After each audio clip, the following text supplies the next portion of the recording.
Yeah, I know.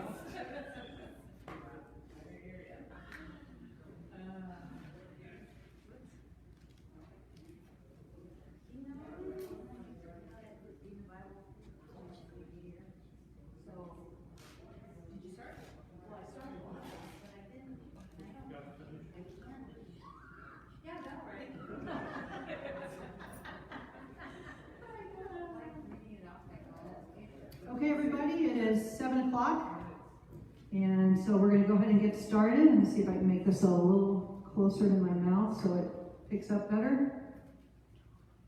Okay, so welcome to 2021, our first study in 21. Hard to believe we are at this point. Hope you all had a good holiday. Hi, Kelly. Well, I'm going to teach a little differently than normal tonight. We mentioned last week that we got a week ahead, and I always like to be a week ahead in case there's a snow day or something, which is not really that big of a problem now that we're online. But I want to make sure that we have 3 weeks if we need it for this chapter. And we're only going to get through 8 verses tonight if we're lucky. And the reason is I'm going to spend a whole bunch of time doing an overview and kind of doing some history. And some of you go, yay, history!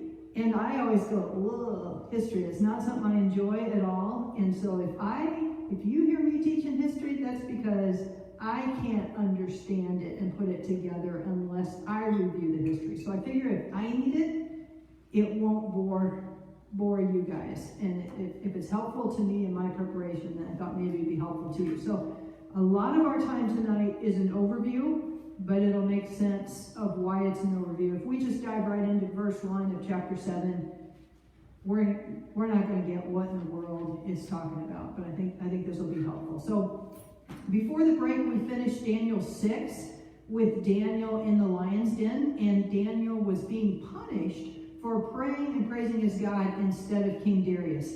But as religious persecution descended upon Daniel, what did he do? As the government persecuted him for his faith, he didn't lash out, did he? Didn't badmouth him. He prayed all the more fervently to his God. And we need to be aware of the timing that God has us right now, starting in Daniel 7.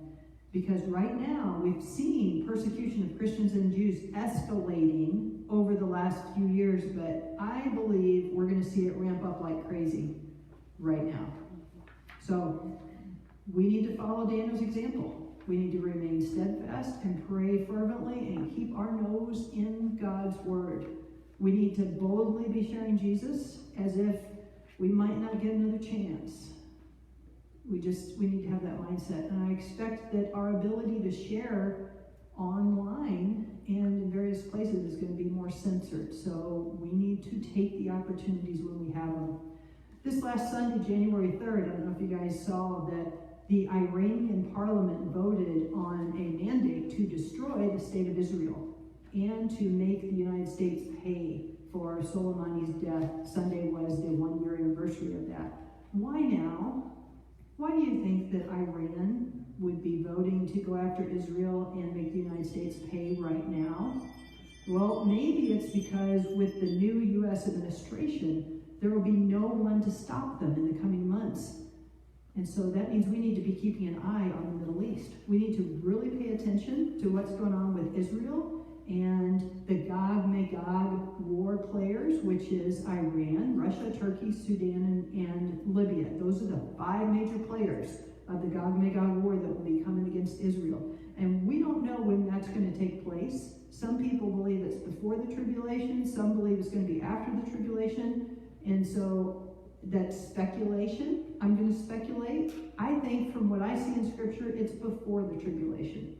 But it doesn't clearly say. It just, to me, in order for them to burn the artifacts of war for 7 years, it's got to be before the tribulation, because they're going to be busy doing other things during the tribulation. So that's the way I see it. So just something to keep an eye on. This is, I think, amazing for us to be in Daniel 7 right now, and here's why. Daniel 7 and Revelation 13 together I think are, first of all, for me, Fred might disagree with me, for me, I think they're the two hardest chapters in the entire Bible to study. But they're also ones that are telling prophecy that relates to us. So it's amazing that we are in it right now. Don't feel bad if you've read it, or maybe some of you have even done your precept upon precept studies and you're a little confused by it. I would expect that. We're going to go slow. We're going to make sure we understand it. In addition to corresponding to Revelation 13, Daniel 7 also corresponds to Daniel 2. Remember Daniel 2, the chapter about the statue, the dream about the statue? Daniel 2, Nebuchadnezzar dreamed about this statue, and Daniel 7, Daniel is dreaming about 4 beasts. It's the same thing. These are overviews of the entire biblical timeline. And it's difficult to see at first because Daniel and Revelation are written in Hebrew thought. And our minds organize information chronologically. Hebrews don't.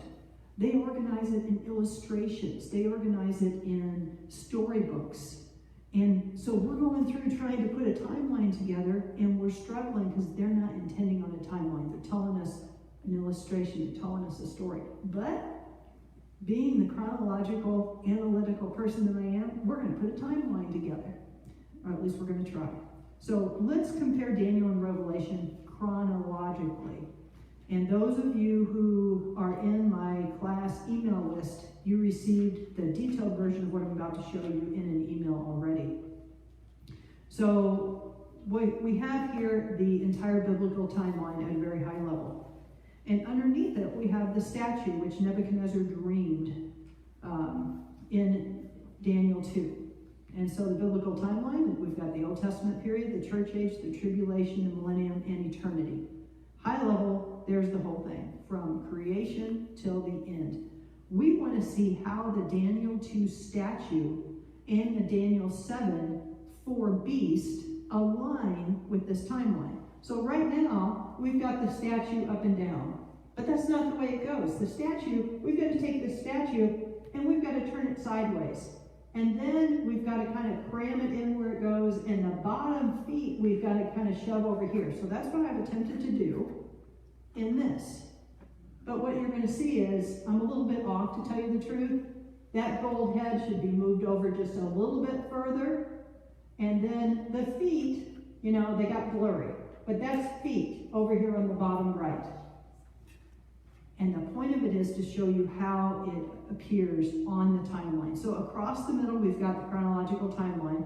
Across the bottom is the statue. And the gold head is who? Babylon. It's Babylon. It's Nebuchadnezzar, right. And then the legs of iron notice they started in the Old Testament period, but they extended to the church age because the Roman Empire that took out Greece in 30 BC was still in control when Jesus was born, and it lasted until 476 AD into the church age. That Roman Empire never was actually defeated. It just kind of assimilated into Europe, into the nations of Europe. Sometime towards the end of the church age, an offshoot, a revived Roman Empire is going to rise up, and there's going to be 10 kings in charge of it. And then the Antichrist will come to power and rule over that revived Roman Empire. And he will rule over it through the 7-year tribulation. That will be the one world government of the Antichrist. That's why the feet of iron and clay are kind of blurry, because I couldn't get it all exactly right there, but you get the idea, right? It kind of makes sense. Above the timeline, you see the 4 pictures representing the 4 beasts of Daniel. And I've kind of tried to space them out over the Old Testament where they go, and you see that 4th beast, again, kind of trips over into the church age. What does that represent? The Roman Empire, right? So we've got the first one is Babylon, second one is Mede, Persia, the third one is Greece, the 4th one is Rome. And then you notice over the tribulation, it's Rome again. Well, it's the same beast described in Daniel 7, but the majority of the description of it is really talking about the revived, the scary, the Roman Empire on steroids under the Antichrist. Okay? And then the last picture, that's Jesus returning and setting up his kingdom. Okay? So this kind of shows you on the bottom, this is our minds, we like it chronological across the middle. The statue of Daniel 2 turns sideways and where it goes. And then the 4 beasts that we're about to study in Daniel 7, where they go on this timeline, with the 4th one also, when it's revived, being the kingdom that's in charge during the tribulation. Does that make sense so far? Yeah. Okay, that's just high level so far. And I'm actually, as I said, going to spend a little more time going through this. So now let's take a look at the detailed chronological timeline. This is what you guys all have a copy of if I have your email. If I don't have your email, get it to me. Okay, my email is cjwile@gmail.com. Get me your email if you want to be on the list to get these handouts that come not every time, but now and then. So before Babylon ever came on the scene, we talked about this. God warned Judah through the prophet Jeremiah in 627 BC that if they didn't repent of their sins and turn back to him, he would send Babylon to destroy them, and they would be taken captive for 70 years. Well, they ignored God's warning through Jeremiah. What do you think happened? They went into captivity in Babylon for 70 years, right? Daniel 1, we saw God sent Nebuchadnezzar to take Judah captive and to destroy it, and Nebuchadnezzar did that over the course of 3 different sieges, 605 BC, 597 BC, and 586 BC. In the last siege in 586 BC, that's when all of Jerusalem and the first temple was destroyed. And you think, gosh, that's horrible, but it was God doing that. It was God appointing Nebuchadnezzar to do that. Okay, so now let's look at it from another way. Let's look at it from the statue. Daniel 2, the statue, the dream that Nebuchadnezzar had. We see that Nebuchadnezzar is the head of gold, right? In Daniel 2, 603 BC, God gave Nebuchadnezzar this dream of this statue. And this statue represents the Gentile world powers that will rule over Israel. And really more than Israel. So Nebuchadnezzar, Babylon is the gold head. And God gave Nebuchadnezzar this dream while he was the gold head, while he was ruling. And he told him, I'm the one who's established you, not you. I've done it. But still, Nebuchadnezzar got a big head. And you remember what he did? He built this statue, this gold statue that was 90 feet high, and he required everyone to worship it. Remember? Okay, so he's the head of gold. And then silver, the chest and arms of silver, that's the Medo-Persian Empire. Remember we saw in Daniel 5, King Darius came in and they went under the wall and they took out Belshazzar, who thought that they were, just couldn't be defeated. And Belshazzar was the guy that was drinking out of the temple vessels that he shouldn't have and saw the prophetic writing on the wall. That's already happened, right? Now, at this point in Daniel, we know that that's already happened. And then we've got the bronze waist and thighs, that's Greece. So at the time that this statue was given, this dream was given in Daniel 2, the only thing that had happened was the gold head. The gold head was in power. The whole rest of the statue was prophecy at the time that he received this dream. But we can look back on it now and say, okay, that bronze waist, that was Greece. We'll learn about that when we get to Daniel 8. The legs of iron, that's Rome. And we'll learn more. Rome's going to be implied in Daniel 9. Rome was in control during Jesus' first coming.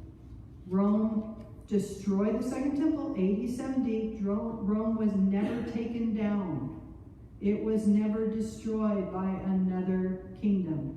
So then we've got all of that stuff has happened as of now, but look at what hasn't happened. We've got the feet of iron and clay with the 10 toes. That hasn't happened yet. That's the Roman Empire that's going to be revived still in our future today. It has not happened yet.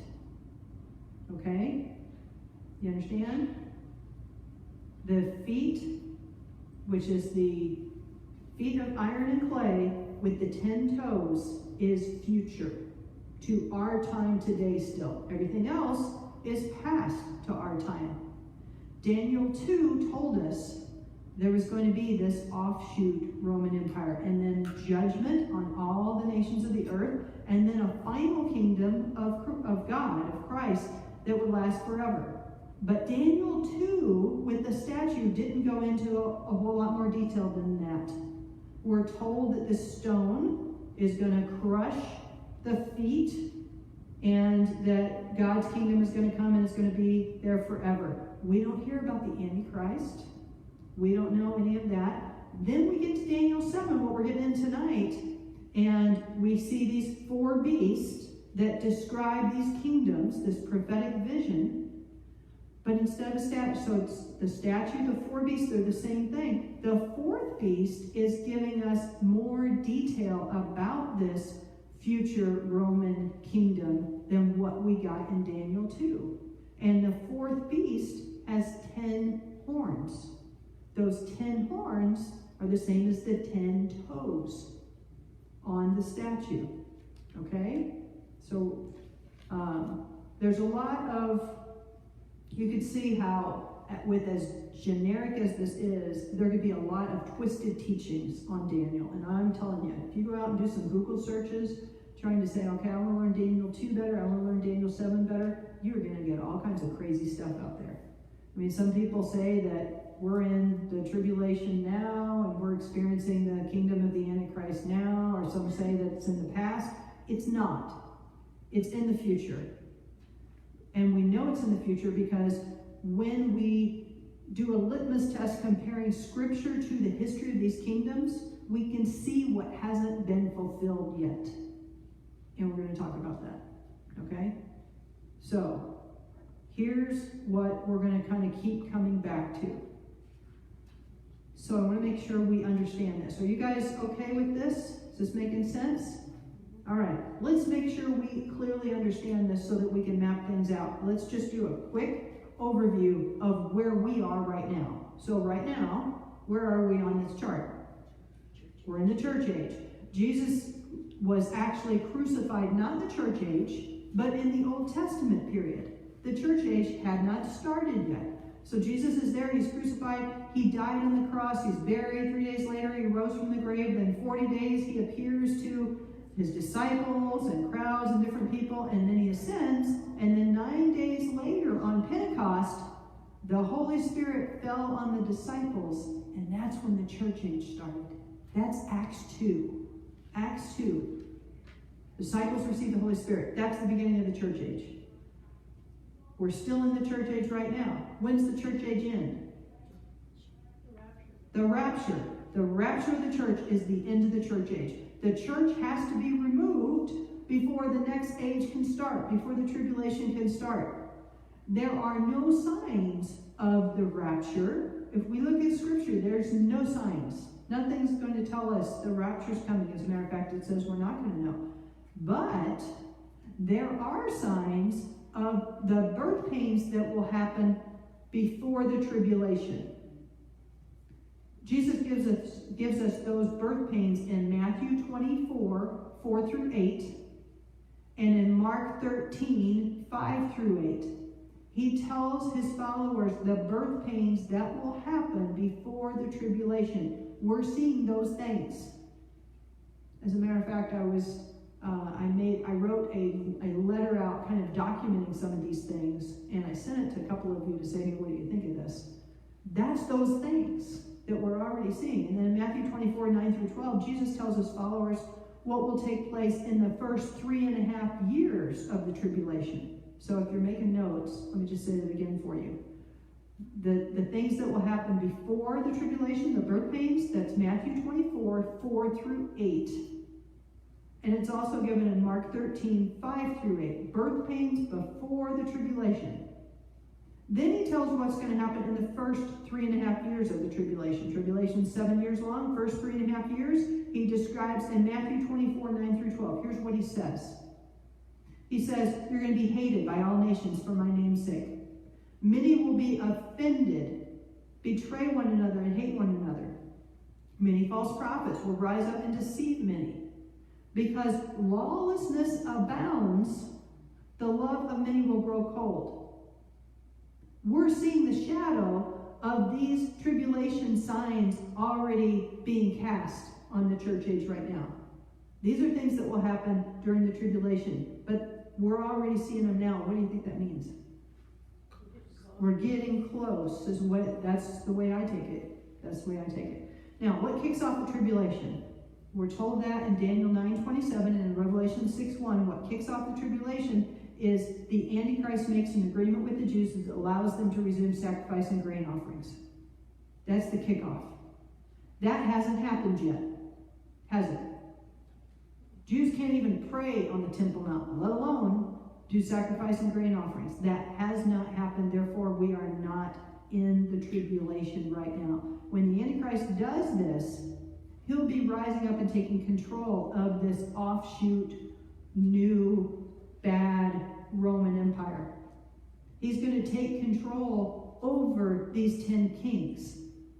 The Roman Empire or kingdom will rule over the entire world. It will be the one world government, the one world religious system. Notice on this slide, you see the yellow box? Can you see that little highlighted yellow box? It says one world government. That's the fourth beast, just written a different way in Daniel 7. That's the feet and toes of iron and clay. This one world government kingdom, it hasn't formed yet. And I got to tell you, when I studied Revelation, I was under the assumption that the one world government would begin when the tribulation begins and the Antichrist makes that agreement with the Jews, which again we'll see in Daniel 9:27. But now that I'm digging into Daniel 7 again, what hit me was the 10 kings come first. The one world government under the 10 kings comes first. We'll see this. I'm giving you a preview, okay? And then the Antichrist comes up and takes over after the 10 kings. Now, I'm going to make an assumption, but what that says to me is one world government that's going to be the one world government of the Antichrist can begin in the church age before the tribulation. So something to think about. Now, could I be wrong? Could it be that it's after the rapture and before the tribulation starts? Could be. But I can also see reason why God would have the followers that are here right now go through part of that one world government, because the church is lazy right now. You know? The church is not on mission sharing Jesus. But if we saw that one world government forming, that would get the attention of even those that aren't paying attention. Does that make sense? I don't know if it's going to happen that way. I'm speculating. If you're writing notes, you make sure you say, Jan's speculating. Jan did not say the one world government will start during the church age. Jan is speculating. That's a possibility, okay? But I'm really watching on that. Okay, so are we seeing indications that we could be moving in that direction right now? The World Economic Forum, the UN, the World Bank are all positioning to establish this Sustainable Development Plan, which is the one world government, by 2030. They appear to be ahead of schedule because they now have all nations buying into it. All nations. But what we don't know is how long that one world government would be in place before the rapture happens and the tribulation begins. How long does the tribulation last? 7 years. Daniel 9 tells us that it is 7 years. And at the end of that time, Jesus returns. When Jesus came the first time, he was coming in peace, right? To share the message of salvation. When he comes the second time, he's the judge of the world, and it's not going to be in peace. He's going to be slowing his enemies, getting rid of the Antichrist and false prophet. They're out of here. They're thrown into the lake of fire. And then there's going to be judgment. And then he's going to usher in his followers into the millennial kingdom. And Revelation 20 tells us all about the millennial kingdom. It's 1,000 years long. We're told that in Revelation 20. During that millennial kingdom, what happens? Well, Satan's bound. The Antichrist and the false prophet, they're already gone. Christ rules for 1,000 years, and at the end of that 1,000 years, Satan's released for a little while, and then there's a great white throne judgment. He's history. He's thrown into the lake of fire, and then eternity begins. Daniel 7 gives us a high-level overview of this.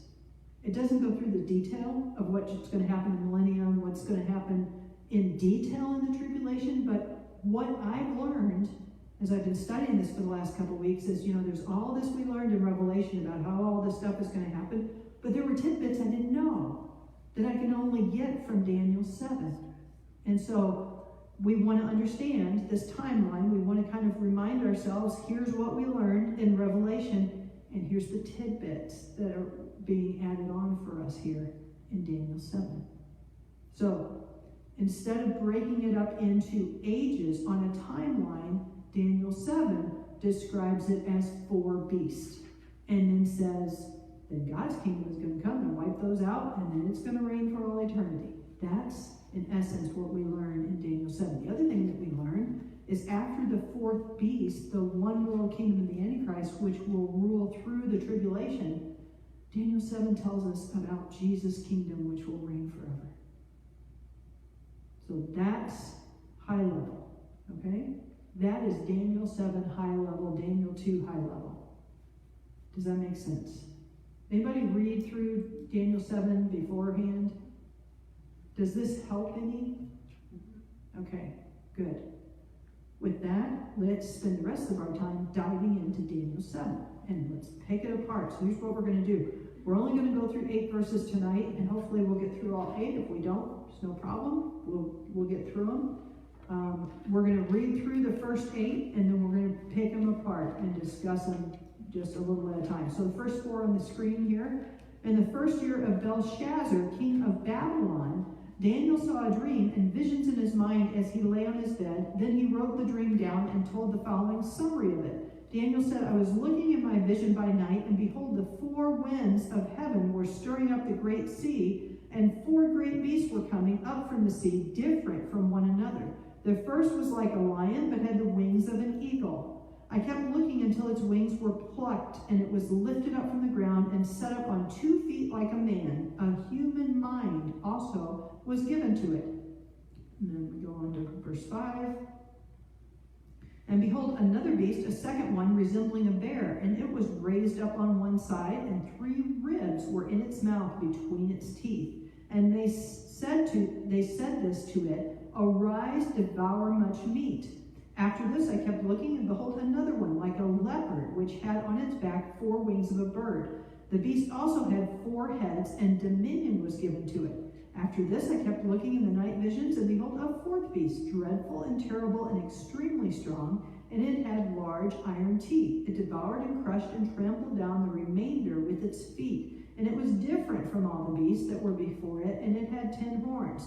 While I was thinking about the horns, behold, another horn, a little one, came up among them. And 3 of the previous horns were plucked out before it. And behold, this horn possessed eyes like human eyes, and a mouth uttering great boast.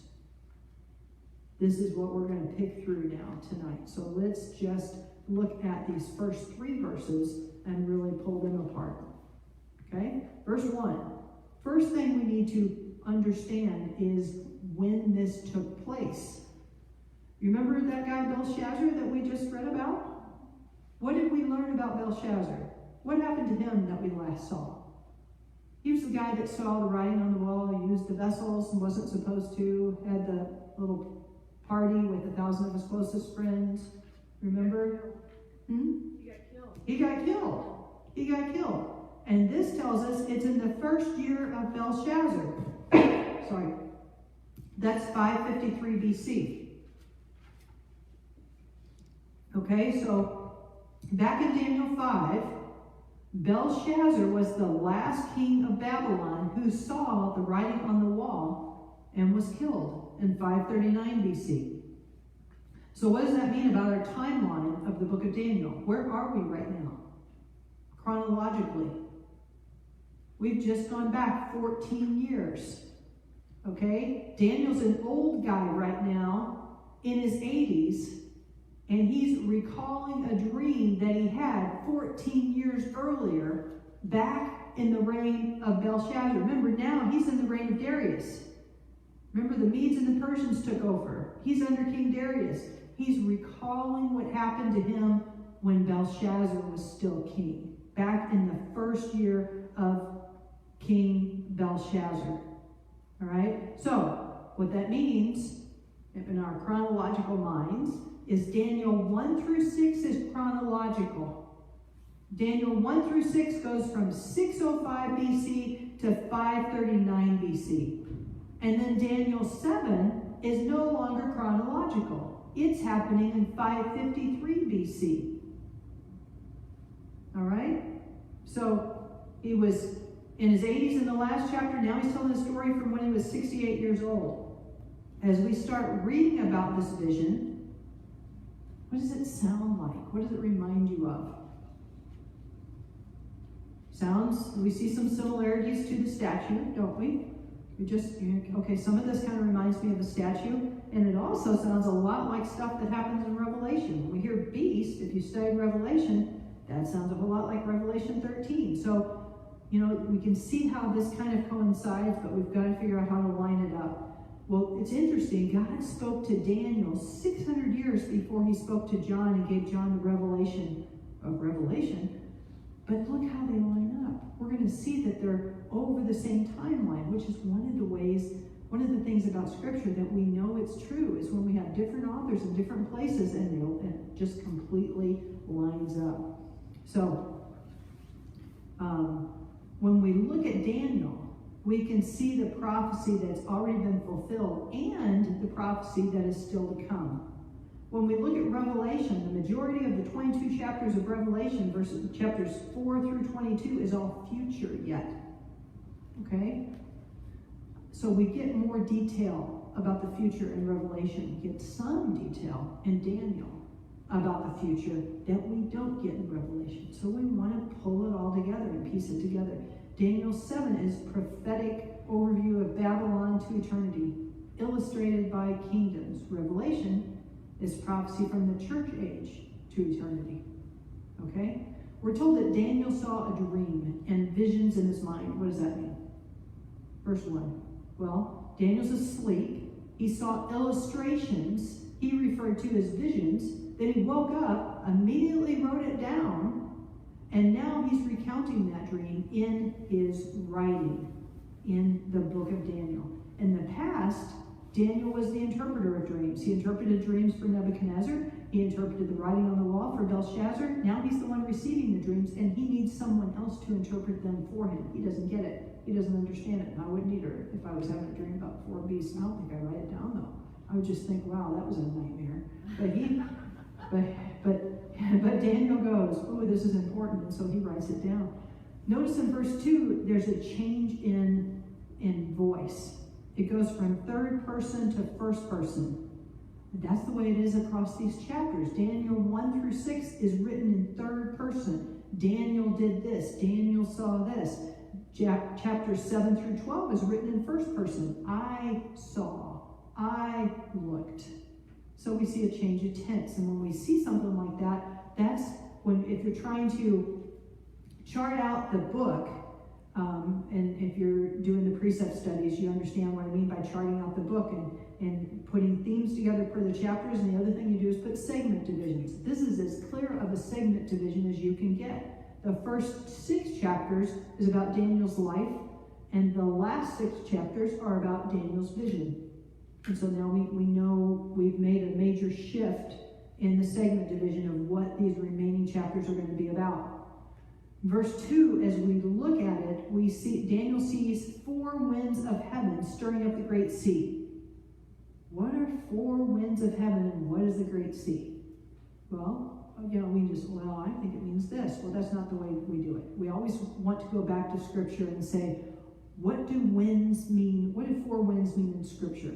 What does the great sea mean in Scripture? Well, when we look, wind is the word rock. R-U-A-C-H. I don't know how to say it. I didn't look that up. But it can mean wind, spirit, or angel. And when we look at the usage of it, Jeremiah 23:19, Zechariah, you probably don't care about writing this down, Zechariah 6:1-6, 7:14, and even in Revelation, that word seems to indicate God's actions in the affairs of men through angels. So it would appear that the winds being stirred up, these are angels stirring things up. And then the Great Sea throughout Scripture, that's a reference to the Gentile nations. So when we put that together, God is stirring up the Gentile nations, and it's going to be something to do with the Jews, because Daniel's the one writing it. And that made me think about the fact of, when we see crowds, groups, multitudes being stirred up, I wonder if God's behind it. And if God's not behind it, I wonder if someone else is behind it. You know? Just a thought. I don't know the answer. Then in verse 3, what does Daniel see? Well, he sees 4 beasts coming up out of the sea. What did we say the sea was? The Gentile nations. So if the 4 beasts are coming up out of the Gentile nations, what does that mean? I mean, if the 4 beasts are coming up out of the sea, which is Gentile nations, the 4 beasts are Gentile nations, right? I'm not saying that very well, but I think you know what I'm saying. Now, in Revelation, we saw 2 beasts, the Antichrist and the false prophet. That's not what we're seeing here. Here, beast means nations. So a beast can be a negative term for an individual, a kingdom, or a world power. We'll see here in verse 17 that beast in Daniel represents kingdoms. In Revelation, they represented the Antichrist and the false prophet. Here, they represent nations. Coming up out of the sea means coming up out of Gentile kingdoms. So as we saw in the overview, these beasts are the 4 Gentile world powers from Babylon until Jesus' second coming. Babylon, Mede, Persia, Greece, and Rome. Both the past Rome and the Rome that will still rise up again. Daniel 2, Nebuchadnezzar saw these Gentile world powers as a glorious statue made up of precious metals. But what do we see that God's telling Daniel? God's telling Daniel that they're beasts. He sees these 4 Gentile nations as kingdoms, as hideous beasts. And that made me think, we see world governments, and the world governments have over time oppressed and killed and tortured more people than any other thing in this world. But yet there's this tendency by people to always want to worship governments and government leaders. Even though we know they're not righteous, there's never going to be a righteous kingdom or a righteous leader until Jesus returns, wipes out all the earthly kingdoms, and he goes on the throne. Then we will have a righteous king and a righteous leader. We're not going to have one until then. So let's look at verse 4. Now we're going to take it verse by verse on these beasts to really understand it. Verse 4, the first was like a lion but had the wings of an eagle. I kept looking until its wings were plucked, and it was lifted up from the ground and set up on 2 feet like a man. A human mind was also given to it. All right, so let's summarize that and give us a picture. So, internet's wonderful for giving us nice little pictures to kind of help us figure this out. So it's like a lion, it's got wings of an eagle. The wings were plucked. It was made to stand up on 2 feet like a man, and a human mind is given to it. All right? So, I'm telling you this is Babylon. Let's see if we can really make sure that it is Babylon. Well, the lion and the eagle are both symbols of Babylon. And we know like is a simile, meaning something, it's being compared to something, not something that it actually is. So when Daniel sees the nation of Babylon, it appears to be part lion and part eagle. That would have made sense to Daniel. He would have thought, oh, Babylon. The wings of an eagle is swift and strong. So the lion has power, but it doesn't just have natural power. It's more swift and more strong than a lion normally would be. What's interesting is Jeremiah prophesied the disaster that would come on Judah if they didn't turn back to God, and he described Babylon both as a lion and as an eagle. That's Jeremiah 4:7 and 4:13. He describes Babylon as a lion and as an eagle. And then it says the wings were plucked. So the violent removal of the wings would have deprived the lion of its mobility. It wouldn't have been near as strong. Well, Daniel was there when the wings of Babylon were plucked. Remember Nebuchadnezzar? When he refused to turn to God and acknowledge God as the God the Most High, what happened to him? Thought he was an animal, right? He became insane, and he grazed on the grass for 7 years. And then eventually he looked up and praised God, and what I think is he repented and believed in God. And then when he did that, his mind returned to him. First he stood up on 2 feet again. His human mind returned to him. Right?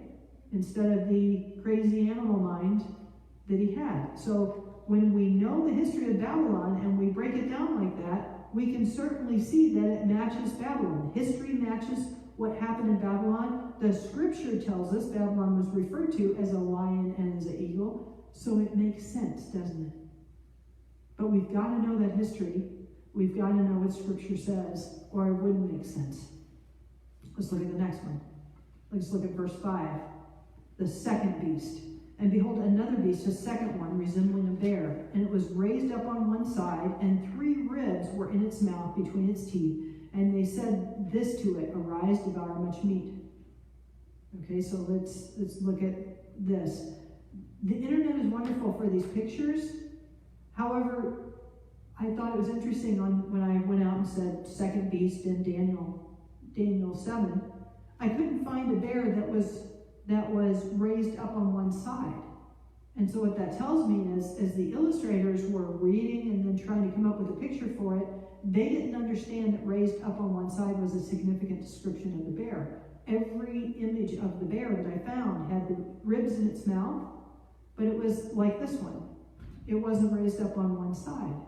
That's an important detail that the illustrators overlooked, but we're not going to overlook it. We need to make sure we understand what it is. So the bear was a symbol of the Medo-Persian Empire.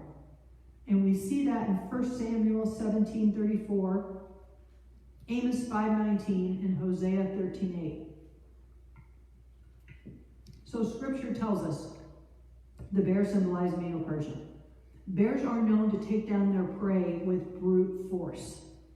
Well, the Medo-Persian kingdom or empire had a 2.5 million person army. I think that'd be enough to take down their prey with brute force, don't you? Isaiah 13:15-18 describes the Medo-Persian army as strong and fierce.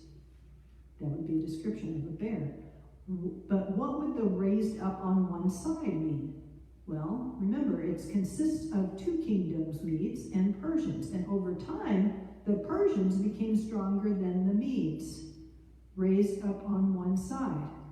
So the bears lifted up, indicating, okay, they start off Mede-Persia, but then Persia grows stronger and becomes the superior part of the kingdom. But what about the 3 ribs in its mouth? Well, the Persians conquered Babylon, Lydia, and Egypt. 3 ribs. The kingdom was divinely directed to devour much meat. I think this is again a reminder to us that it's God who establishes kingdoms and controls who's going to be lifted up and who's going to be torn down. And we could do well to remember that. It's God. We need to remind ourselves it's God who establishes and who tears down. God appointed the Mede-Persian kingdom to take down the nations it took down. It was God, divine appointment. So that one kind of stands out to me. That's the first 2. You guys doing okay? What were the 3 ribs again? Say again? What were the 3 ribs? The 3, you guys make sure you stop me if there's questions, okay? The 3 ribs, and again, this is speculation, okay? But Babylon, Lydia, and Egypt were the 3 nations that they conquered. Carrie? Okay, so back in verse 3, Okay. they had questions on, so Antichrist is Gentile, correct? Yeah, yes. Okay. And then, And we will find that out in Daniel 9:27, that the Antichrist is Roman. okay. And then, does the sea equal humanity? The sea equals, it is referring to Gentile nations. So I wouldn't say all of humanity, because not all of humanity is Gentile. Okay? All right, let's go on to the third beast. And that's in Daniel 7:6. After this I kept looking, and behold, another one like a leopard, which had on its back 4 wings of a bird. The beast also had 4 heads, and dominion was given to it. Okay, let's look at the picture and summarize that. We've got this leopard, it's got 4 heads, it's got 4 wings, and dominion is given to it. And I'm telling you that this represents what? Greece. Yes. So, let's pick it apart and see if it does. A leopard is swift. This leopard had 4 wings like a bird, illustrating swiftness beyond the natural ability of a normal leopard. Well, when Alexander the Great conquered Persia and all the known world at that time, guess how long it took him? 10 years. In 10 years, he conquered all of the known world. That is swift. More swift than would be expected. But he lived a very immoral life, and he actually died in his 30s. Well, that leopard is seen as having 4 heads. Guess what? When Alexander the Great died, the kingdom was given to his 4 generals. 4 heads. We'll see that division when we get to Daniel 8. Daniel was also told dominion was given to the beast. Dominion means absolute control. Alexander the Great had absolute control. He even made everyone in the world study Greek, and that became the universal language. He had books in Greek. He had libraries built in Alexandria and Ephesus, which is, and because of his prolific push of language across the whole world, that's why the New Testament is written in Greek. And that's actually a good thing. That's actually a favor to us, because Greek is a tremendously more robust language than English. So we should be good. We should be glad that it wasn't written in English. Greek has many, many, many more words and verb constructs than English. And so what that means is, and it was a universal language for many, many years, so that means the New Testament can be very clearly interpreted, very accurately interpreted, because it's written in Greek, and because that was the common language. Alexander the Great also brought Hellenism in, which was this liberal culture, this very loose morals and philosophy, and it provided a lot of freedom.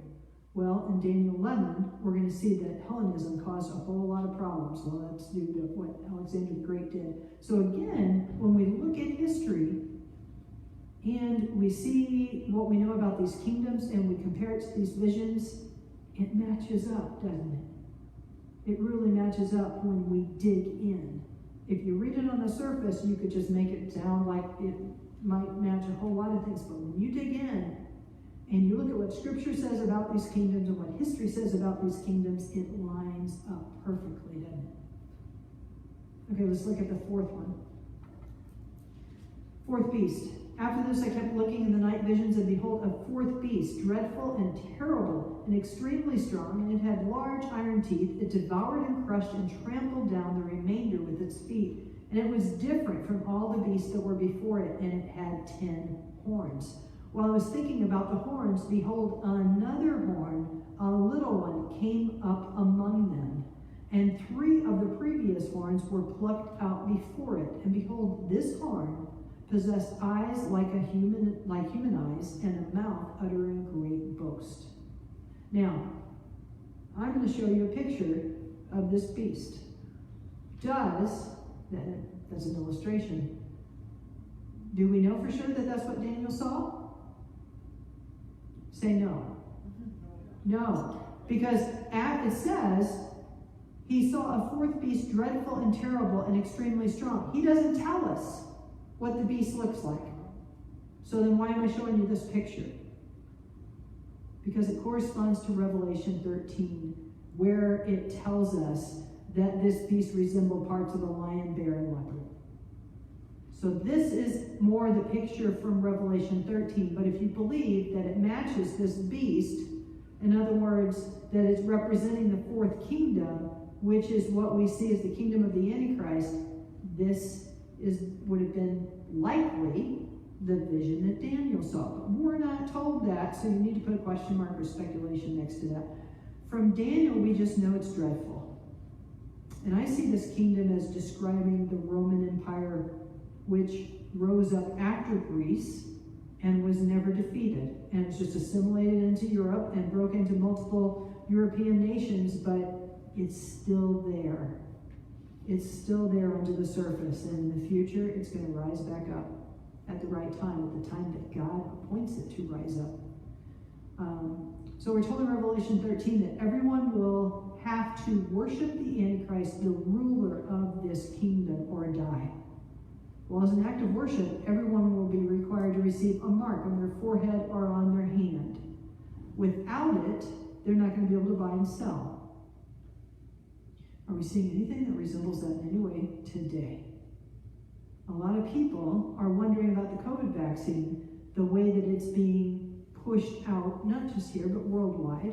And since there's talk that soon we won't even be able to travel, maintain employment, go to the grocery store, even buy something on Amazon if you don't have that vaccine. That makes people wonder if the vaccine that's out right now, if that could be the mark of the beast. What do you think? No. No, a lot of people are wondering, and it's a good question, but the answer today, because people can watch this video later, so the answer today, January 2021, the vaccine that's out right now is not the mark of the beast. It cannot be. Why? Doesn't come till later. Say again? It doesn't come till later. Doesn't come till later? Antichrist is not. Yes, yes. The mark of the beast will not come until the middle of the tribulation. Halfway mark. 3.5 years into the 7-year tribulation. That's when the mark of the beast will come. So right now, taking the vaccine is for health reasons. It's not tied to worshiping a government ruler, is it? We're being told it is for health reasons. It's to prevent the nasty virus that's going around. It's administered on the shoulder right now. It's not going in the hand or the forehead. It's the force of it that's making us wonder. However, so it's the way that's being rolled out. It's the way that, there's just some similarities there, isn't it? What I am wondering, could this be the conditioning for the mark of the beast? Getting people used to the government saying, do this. It's good for you. You need this. The current vaccine is not the mark of the beast. But the way it's being rolled out, when it's associated with, I might not be able to buy something on Amazon. I could sit in my house and never leave and buy something on Amazon. It wouldn't be infecting anybody. Why couldn't I buy something on Amazon? I can understand the travel. You can't travel. I can understand you can't be in public gatherings. I can even understand grocery store. But it sounds a little stronger than that to me. So it makes me wonder if it is conditioning. Actually, I'm going to make a stronger statement than that. I believe it is. I believe it is conditioning for the mark of the beast that will come in the middle of the tribulation. Let me ask you this. If the mark of the beast is still 50 years away, in other words, if the middle of the tribulation is still 50 years away, would we be conditioned now? Would they need to be conditioning us now if the mark of the beast is 50 years away? The answer is no. No. If we're being conditioned now, we're closer. We're closer. It takes 18 months to condition a population into a lifestyle change. That's interesting. The other part of Revelation 13 that would certainly fit the description of the fourth beast here is that everyone will have to worship it or die. Many people wonder about the nation of Islam, and if it, if this iron and clay could be a revived Roman Empire mixed with Islam. I don't know, but I can see similarities. The radical followers of Islam want to take over the world and make everyone worship Allah or die, and Allah is not our God. And that if you're a Christian, they know it, that it's not. They don't see it as their God. Some Muslims believe the last I-Man, the 12th I-Man, is the biblical Antichrist, who will usher in the worldwide war against unbelievers in order to bring peace. So many, not all, but many Muslims do believe that Islam will be a part of this last kingdom, this component. I don't know if it is. It's something to keep in mind, though. The beast had large iron teeth, and we're getting close. I think we can make it. If you guys are okay, we might just go a few minutes over, but I think we can make it. Is that okay? Sure. Okay. The beast had large iron teeth. The iron legs in Nebuchadnezzar's statue represent the Roman Empire of the past. The past Roman Empire conquered the Grecian Empire, but the feet and toes of iron and clay in the statue, that's the offshoot of the Roman Empire that is still future. It hasn't happened yet. The 10 toes of the Daniel 2 statue match the 10 horns of this fourth beast. Later in verse 24, we're going to see the 10 horns represent 10 kings. So this final one world government starts off with 10 kings in control. Then the Antichrist takes over at the beginning of the tribulation. I know I'm giving you an overview. As we get to the next part of chapter 7, then you're going to see this. So I'm kind of wanting you to chew on it now so that you see it later. Normally I never give overviews like this, but there's the only way I can figure out how to teach this and maybe make it make sense. So you can tell me later how this worked. How do we know that the Daniel 2 statue, the feet and toes of iron and clay, which correspond to this fourth beast, the 10 horns, how do we know for sure that it's still future? Because there's a lot of people out there that say it's right now or that it's in the past. So how do we know for sure that it's still future? I can think of 3 ways that we know this fourth kingdom, the kingdom of the Antichrist, has not come yet, still future. Number 1, there's no kingdom today that's over the whole world, right? Today, January 2021, there's no kingdom right now that's over the whole world. The United States is not, there's no kingdom over us. Russia, there's no kingdom. China, there's no kingdom over the whole world. So that's number 1, why we know that we're not in that now. Number 2, it can't be a kingdom of the past because Jesus is going to wipe this kingdom out, and Jesus hasn't returned yet. So it's got to be future, right? 3, this kingdom is going to trample down all the remaining earthly kingdoms. Well, right now, January 2021, there are many kingdoms that haven't been trampled down yet. The kingdom of the Antichrist has not come yet.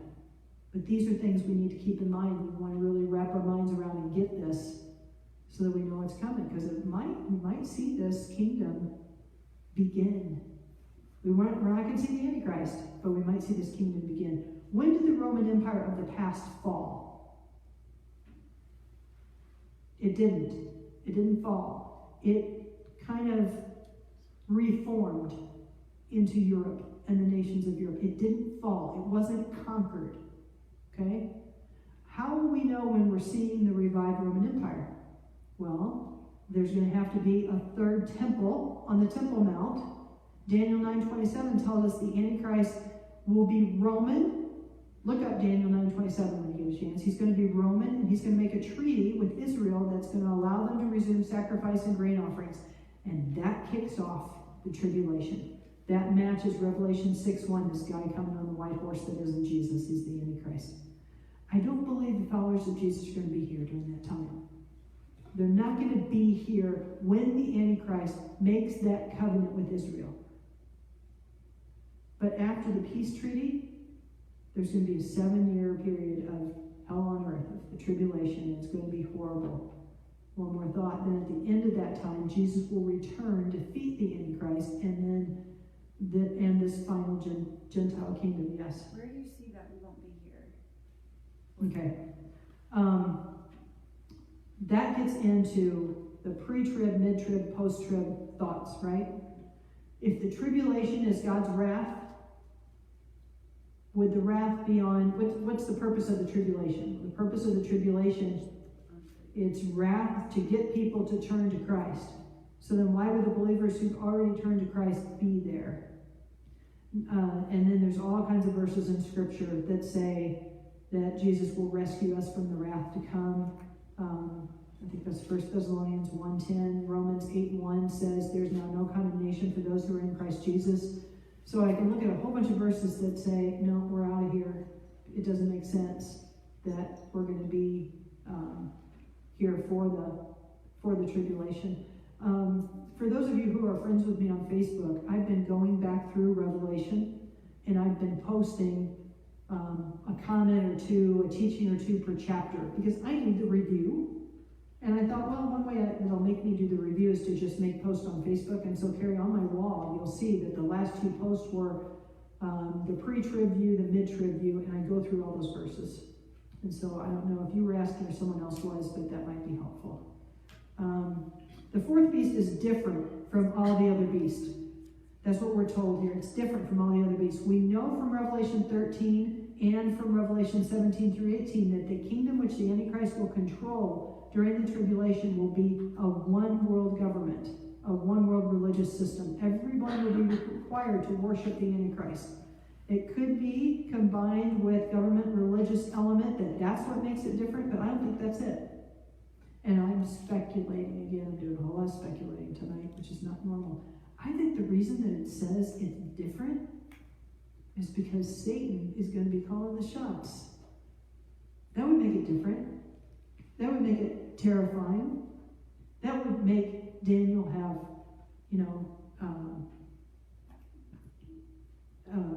ulcers afterwards. Daniel was really upset after this dream. He could not sleep. He was bothered for a long time. I wonder if what he saw in this fourth beast was the indwelling of Satan and the Antichrist in the second part of the tribulation. Now, he didn't see the view that John did, but he saw something in this fourth beast that made him unable to describe it other than to say it's terrifying, it's dreadful, it's unlike any of the other kingdoms. Again, I'm speculating. I don't know what it is because he doesn't tell us. But that would be something that would fit to me. Does that make sense? Almost done. Fourth beast has 10 horns. These 10 horns do not represent the Roman Empire of the past, because the Roman Empire of the past was never controlled by 10 kings. There's never 10 kings at one time controlling it. It has to be future. And it also matches what Revelation 13:1 says about this future kingdom of the Antichrist.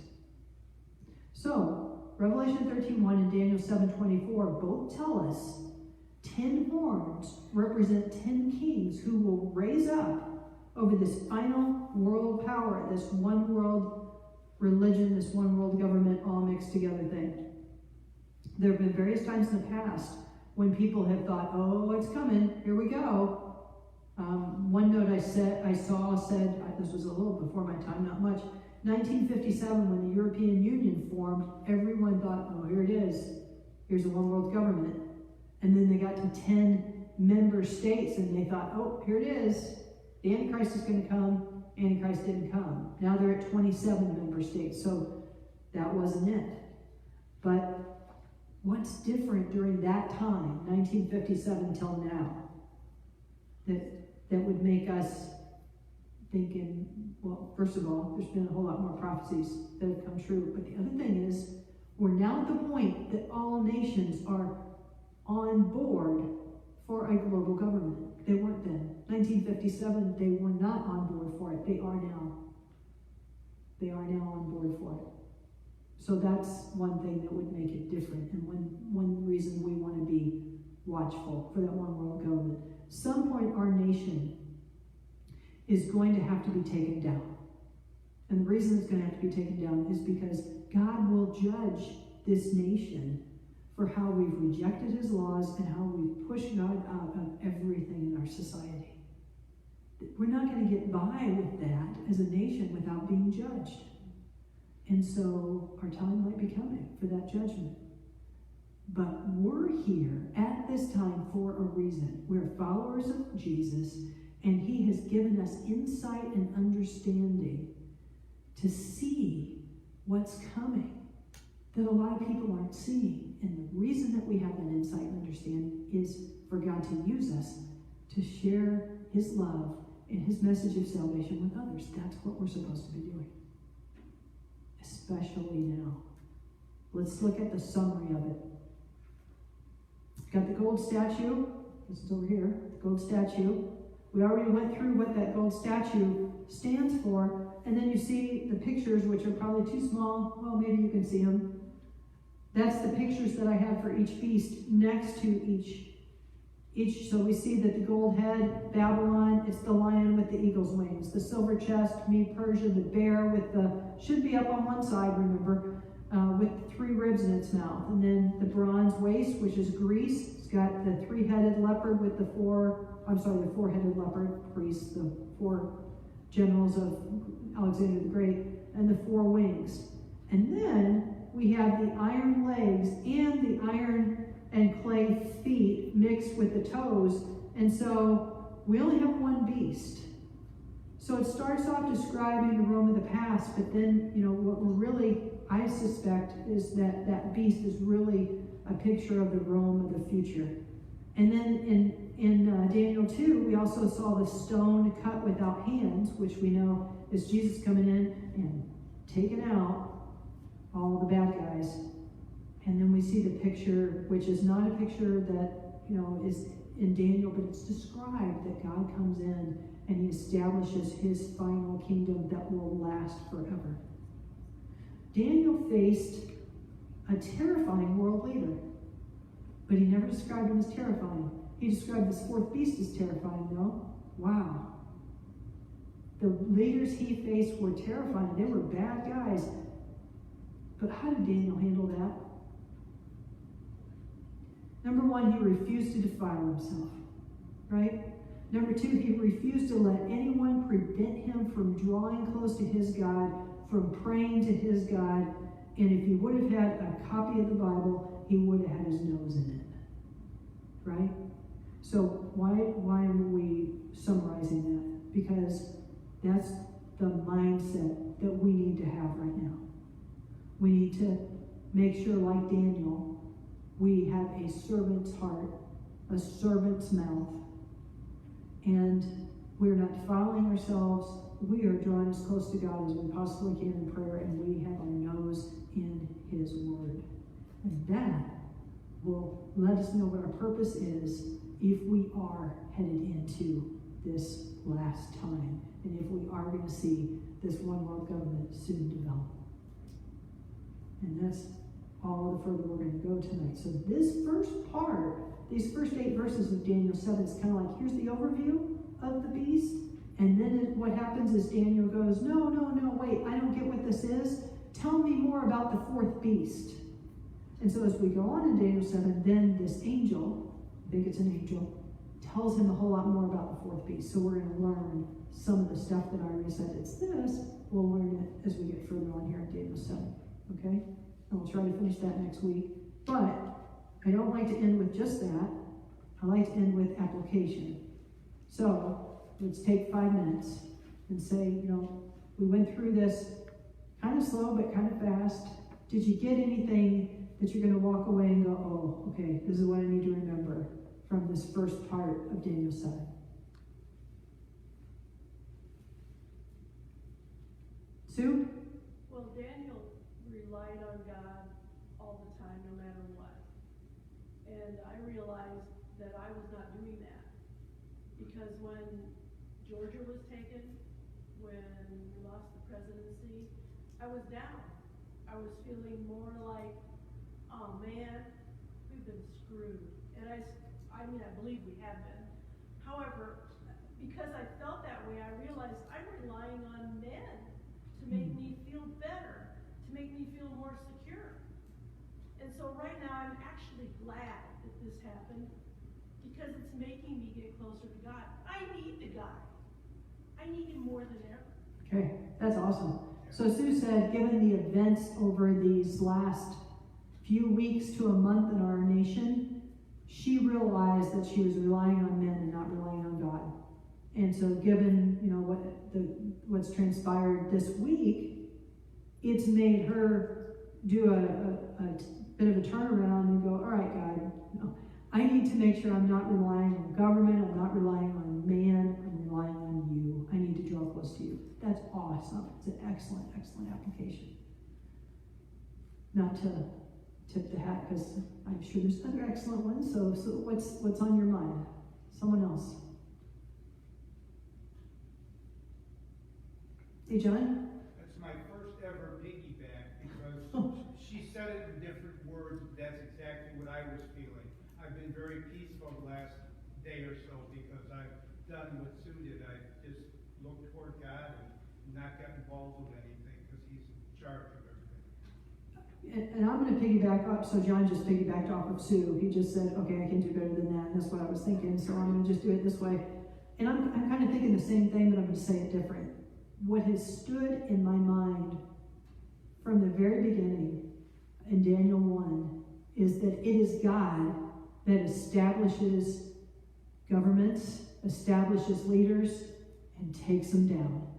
Over and over. Every chapter, I feel like we've seen. Every chapter. Well, we have, because it's one of the major themes of Daniel. I didn't know that when I said, we're going to do Daniel. I just wanted to do it because it comes together with Revelation.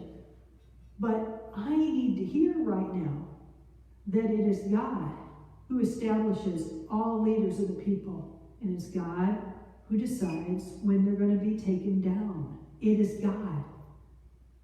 And so then if it's God, I just need to get my tail behind God. And I need to just focus on following him, glorifying him, and sharing his love with others. That's where my mind, my mouth, my posts need to be. Someone else. Grace? Well, I guess I'm piggybacking off you, because my thing is, I'm saying, I think this is really, really close. I just really better get my rear in gear. I need to get into things, that I've kind of, but I've slacked a lot since this COVID. We're not in church, I'm not with other Christians. So, Yeah. this is a tough time. Yeah, so Grace brought up, this is a really tough time to be, because we're supposed to be relying on each other, where two or more gathered together, there I'll be in the midst. And right now we're having a hard time with that two or more gathered together with COVID. So that makes it a lot harder for us to draw close to God. But that can't be an excuse. And so to quote Grace, she said she needs to get her butt in gear. I think that's what you said. And get in his word, draw close to him in prayer, and really hear, what is it I'm supposed to be doing? I need to be on mission for you. So, someone else. Carrie, did you have somebody online? Yeah. Take test. Bottom, you got to push the bottom and hold it. Yeah, it says low battery. Oh, okay. All right, we'll have to change the batteries in that. Just yell it out louder. Okay, so Jean said to take time alone with me. Okay, and the people online can you guys hear Carrie? Okay, I'm going to go with, because Carrie's got a great coaching voice, and hers will probably carry better than mine, even with a mic. So. And then Crystal said, kingdoms rise and kingdoms fall, but what we are facing now will not shake the kingdom of God. Oh, that's awesome. Good comment, Crystal. That's all we. Okay, anybody else here? Tina. I think we should also be praising God for getting this opportunity of stuff that He is showing us and teaching us. Just the stuff that He offers us from the past to even to the future. I think we need to keep a mindset to set aside prayer and praise God. Okay, so Tina is saying this is also a reminder to praise God, and Daniel definitely praised God for all that he saw, and it's kind of along the lines of what Sue said, that she's grateful, excuse me, for kind of the wake-up call that God's giving us.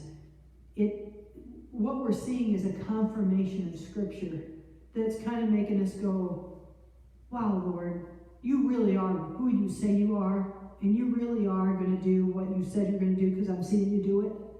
And so when we see that recognition, that realization makes us more able and understanding that we need to praise God. So, good. Someone else? Yeah. Knowing God is in control gives me peace. Knowing God is in control gives me peace. Good. Who's that, Carrie? Karen. Karen? Okay. Someone else? Oh, wait, no, I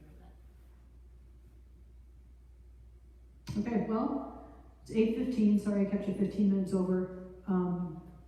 We will not go over next time. I don't plan to. We'll have about 22 verses to do next time. 20 verses to do next time. And if we aren't close to it, we'll just take it into the third week that we have as a break and finish up Daniel 8 or Daniel 7 as we get into Daniel 8, okay?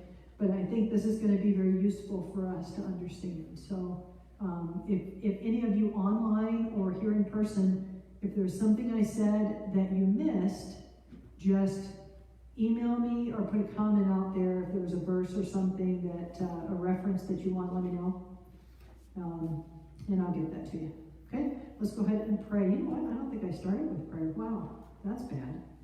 When that's one of my goals for 2021 is to really be in prayer. I have done well with that. And when I get done praying before we leave, I want to tell a quick story about Audrey's husband and how he has influenced me. Lord, thank you for giving us the opportunity to come together both online and in person and dive into your word. Lord, thank you for the wisdom and the understanding that you are providing for us through Daniel.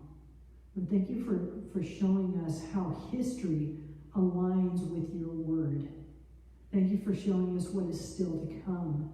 And we know that you are giving us that understanding for a reason, Lord, that you have us here right now, today, in this world, at this time for a purpose. Lord, speak to us and show us your purpose.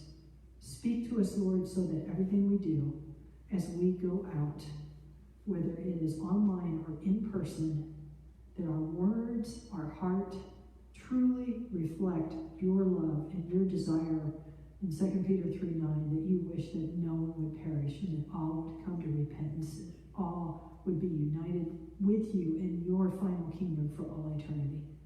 Lord, that is our prayer. Please show us how we are to be your workmen, your watchmen, sharing with others. Pray this in Jesus' name. Amen. Last time we got together, this is just real quick, I was talking to Dave and Audrey, and Dave shared with me, and I didn't share this with everyone, but Dave had sent me his testimony, his faith story. Dave had an extremely severe accident 31 years ago, and he was in the hospital for a very long time, months? Couple months. Dave is a corporate or a commercial pilot, and after that accident, he was unsure whether he'd ever be able to fly again. Well, he's completely recovered. He is a commercial pilot today. But when he was going through this recovery and drawing close to God, he told God, he made God a promise, saying, Lord, if you will wake me up every morning before my alarm goes off, I will spend that time praying and being in your word. Dave told me that was 31 years ago, and he's only missed one day. And that was when he was flying across the international date line, and his time was all messed up. But that night that he told me that, during the class, you know, when we had asked for application, Dave said, that reminds me of Psalm 34. And then it came flying out of his mouth. I can't do that. Well, the reason that Dave can do that is because 31 years ago, he made that promise to God, and he's kept it.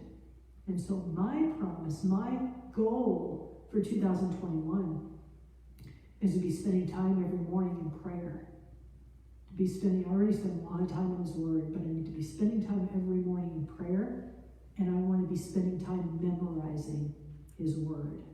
And so far, 6 days in, 7 days in, I'm doing well.